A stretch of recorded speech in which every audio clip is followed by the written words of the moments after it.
কিছু হয়েছে? কার? তোমার? আবার কার? না, সব ঠিক আছে তো। তাই নাকি? মানেটা কি?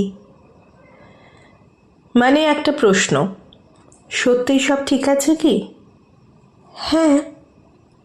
আচ্ছা, বেশ, তাহলে শুয়ে পড়া যাক। হ্যাঁ, শুয়ে পড়া যাক। Good night. সারা জীবনের মতো গুড নাইট হলে বাঁচতাম।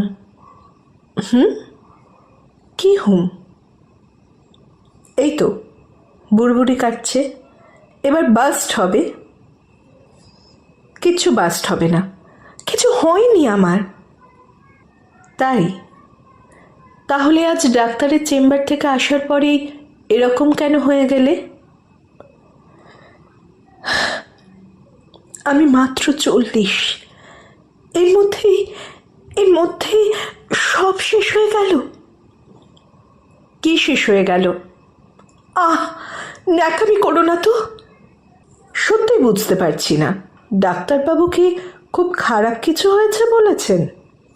এর যে খারাপ আর কি হতে পারে? প্লিজ আমাকে খুলে বলো, আমার টেনশন হচ্ছে। গত 6 মাস পিরিয়ডস অনিয়মিত ছিল, টেস্ট করলাম সব রকম। ডাক্তারবাবু বললেন মেনোপজ এগিয়ে আসছে। হরমোনাল ট্রিটমেন্ট নিতে বলেছেন? না, এখনই না, কিন্তু আমার খুব কান্না পাচ্ছে। কেন? মনে হচ্ছে আমি ফুরিয়ে গেলাম, আমি শেষ হয়ে গেলাম। আচ্ছা মুশকিল, মানুষের ঋতুচক্র তো একদিন থেমে যায়, এটা বায়োলজি। আমাকে আর কেউ সুন্দরী ভাববে না, কেউ মুগ্ধ দৃষ্টিতে তাকাবে না। তাতে কি হয়েছে? তুমি কি বুঝতে পারছো না? তোমার বাকি রিপোর্টগুলো ভালো এসেছে? তা এসেছে। তাহলে সমস্যাটা কি? আমার মেনোপজ হয়ে যাচ্ছে, এটাই সমস্যা। তোমাকে নিজের প্রতি আরো যত্ন নিতে হবে, এটাই আসল কথা। ডায়েট, এক্সারসাইজ সব কিছুতে যত্ন নিতে হবে। আমি বুড়ো হয়ে যাব। হ্যাঁ জানি তো, তুমি তো আমার শত্রু, তাই এত খুশি হচ্ছ। আমি পরম শত্রু। এবার বলো, তোমার মা প্রায় 70, তাই না? হ্যাঁ, তো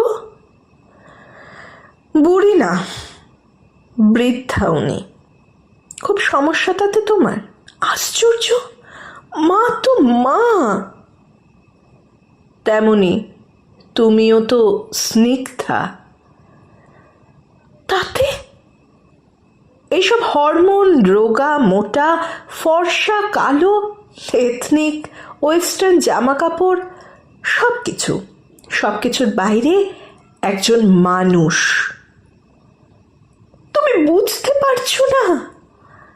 যে মানুষটা বৃষ্টিতে ভিজতে ভালোবাসে, আবার বৃষ্টি হলে ভাবে রাস্তায় থাকা ছোট্ট ডগি আর ম্যাওপুষিগুলোর কষ্ট হবে। আরে সে তো যে মাইনে থেকে 200 টাকা সরিয়ে রাখে রাস্তায় কাউকে না কাউকে সাহায্য করার জন্য। আরে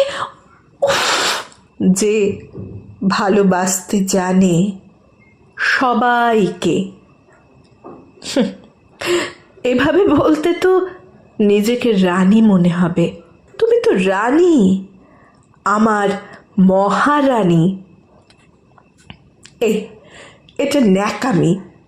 আমার জীবননাট্যের মহারানী তুমি। এত ভালোবাসো, এতটাই যে ভালোবাসতে হয়, না হলে অন্যকে ভালোবাসবো কিভাবে? নিজেকে ভালোবাসা এত সোজা না, সোজা নয়। মুখে আমরা যতই বলি, সবার আগে নিজেকেই আঘাত করি আমরা। তাহলে আমি একটা প্রস্তাব, একটা জিনিস প্রপোজ করতে চাই। কে? এমনই থাকো, কারো জন্য, কোনো কিছুর জন্য পাল্টিও না। আঘাত আসবে, বড় গাছেই তো আঘাত আসে বেশি, তাও হাল ছেড়ো না। আমিও ছাড়ব না। বেশ, এই প্রপোজাল মাথায় তুলে নিলাম। এবার একটু হাসো তো। এই তো দেখো, আয়নাটাও কেমন ঝলমলে হয়ে গেল তোমার হাসির দ্যুতিতে। হাসো।